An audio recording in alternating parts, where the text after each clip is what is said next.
অনেক ঘন্টা ধরে পড়তে হবে, কিন্তু ফুল কনসেন্ট্রেশন দিয়ে তুমি কিছুতেই অনেক ঘন্টা ধরে পড়তে পারছো না। সব সময় মনে হচ্ছে যে না আর পারছি না। ধরো তোমার ক্যাপাসিটি 50 মিনিট বা 1 ঘন্টা বা 1.5 ঘন্টা বা 2 ঘন্টা টেনে টুনে, তারপর থেকেই তোমার মনে হচ্ছে আর পারছি না, হাঁপিয়ে গেছি, এবার একটু উঠে যাই, এবার একটু ফ্রেশ এয়ার নিয়ে আসি, এবার একটু ব্রেক টাইম নিই। হয় না? এক্সস্টেড লাগে না?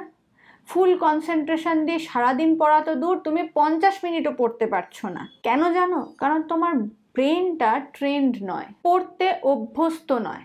অনেক স্টুডেন্টদেরকে দেখবে অনেক ঘন্টা ধরে পড়তে পারে, কারণ তারা তাদের ব্রেনকে সেইভাবে ট্রেনিং দিয়েছে, তারা বসে অনেকক্ষণ ধরে পড়তে পারে। আমি আমার স্টুডেন্ট লাইফে অনেকক্ষণ ধরে পড়তে পারতাম, এখন আমাকে পড়তে দিলে আমি খুব বেশি সময়ের জন্য পড়ে উঠতে পারি না। খানিকক্ষণ পরে আমার মনে হয় অনেকটা হয়ে গেছে, এবার উঠি। অথচ আমি কিন্তু সেই আমিই আছি, আগের আমি, এখনের আমি। কিন্তু আমি আমার ব্রেনের যে টেনে পড়ার যে ক্যাপাসিটি সেটাকে নষ্ট করেছি। একটা সময় এটা সবারই হয়ে যায়, কিন্তু স্টুডেন্ট লাইফেই যদি তোমার এটা হয়ে গিয়ে থাকে তাহলে তো বেশ বিপদ, কারণ পড়তে তো তোমাকে হবেই। এই ক্ষেত্রে তুমি কি করবে? নিজের ব্রেনকে তুমি ট্রেন করবে কি করে? যখনই তোমার মনে হবে না যে আর পারছি না, পড়ে উঠতে পারছি না, আর আমার ব্রেন দিচ্ছে না, কাজে দিচ্ছে না, এরপর এরপর যা পড়বো আমি ভুলভাল পড়বো বা শুধু রিডিং পড়ে যাবো, আর পড়া হবে না, ঠিক সেই সময় বলবে নিজেকে যে ওকে, আমি আর পারছি না পড়তে, ঠিক আছে নেক্সট আমি 5 মিনিট পড়বো, আর 5 মিনিট জাস্ট পড়বো, তারপর আমি বন্ধ করে দেবো। এবং তুমি সেটা করবেও, কিন্তু এখানে কি করবে?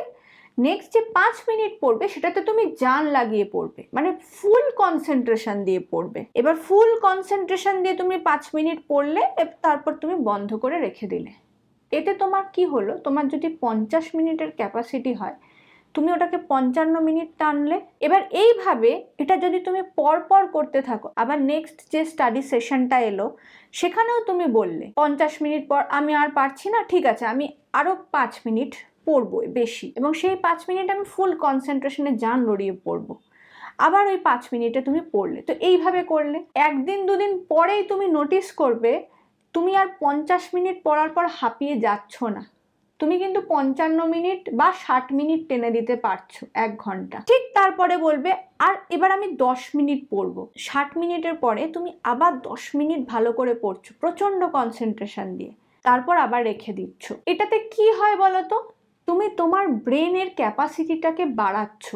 কতক্ষণ পড়ে সে এক্সস্টেড ফিল করতে থাকবে সেইটাকে তুমি ট্রেন করছো, তুমি তোমার ব্রেনের ক্যাপাসিটিটাকে ইনক্রিজ করছো।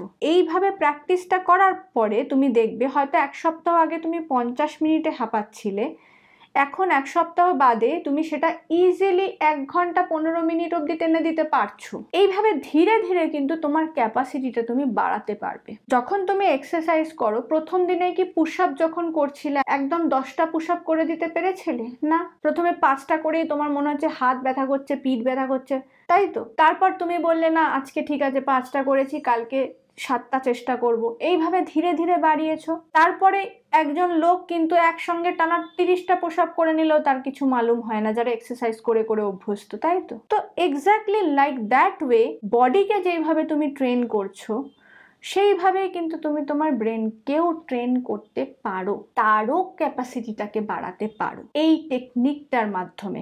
যখনই এক্সস্টেড হবে বলবে আর 5 মিনিট, যখন এক্সট্রা 5 মিনিট পড়াতে অভ্যস্তটা হয়ে যাবে তুমি, তখন সেটাকে 10 মিনিট, আর তারপর সেটাকে 15 মিনিটে বাড়াবে। দেখবে কোথায় 50 মিনিটে হাঁপাচ্ছিলে তুমি, কোথায় তুমি 2 ঘন্টা অবধি টেনে দিচ্ছ। করে দেখো। আর তুমি যদি সেই স্টুডেন্ট হও যে নিজের ব্রেনের ক্যাপাসিটি বাড়াতে চাও এইভাবে, তাহলে তুমি নিজেকে কত মিনিটের জন্য বসিয়ে রাখতে ট্রেন করবে প্রথমেই, সেটা আমাকে নিচে কমেন্ট করে জানাও। কেউ 5 মিনিট হতে পারে, কেউ 10 মিনিট হতে পারে, কেউ 15 মিনিটও হতে পারো। তো তোমরা নিজেদেরকে কতক্ষণ এক্সটেন্ড করাবে সেটা আমাকে নিচে কমেন্ট করে জানাও। দেখা হবে আবার পরের ভিডিওতে।